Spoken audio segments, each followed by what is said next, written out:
fulani nikakuta nyumba ya hospice. Hospice ni nyumba zile zinazowekwa wagonjwa wanaokaribia kufa, na madaktari wanamwambia mgonjwa labda kama wiki mbili hivi. Hawamwambia exactly baada ya wiki mbili utalala, lakini wanamwambia wewe ujiandae tu, kama kuna kuaga familia, kuna kuweka mipango na hivi, lakini baada labda ya wiki mbili maisha yako yatakoma. Lakini sina hakika kama sayansi imesha advance kiasi cha kwamba unaambiwa hakika siku hii ni siku ambayo utalala. Nilifanya msako misionari kule huko. Ule wana kitu cha ajabu.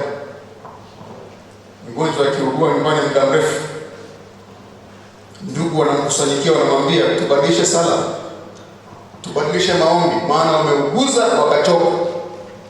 Wamekwenda hospitali zote wameshindwa, na daktari ameshawaambia bahati mbaya hekima ya Kiafrika hairuhusu kusema moja kwa moja yule mtu wenu anakaribia kuondoka.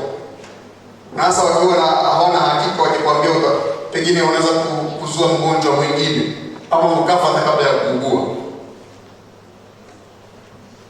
Kwa hiyo wanamwambia tubadilishe maombi. Guess what?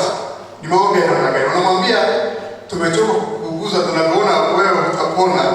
Kwa hiyo tubadilishe maombi, tuone Mungu akuondoe. Nasikia. Lakini kweli kuna baadhi ya watu wanaugua wanateseka, anasema jamani, Mungu yuko, mbona ameniacha mpaka leo? Nisiondoke, maumivu makali.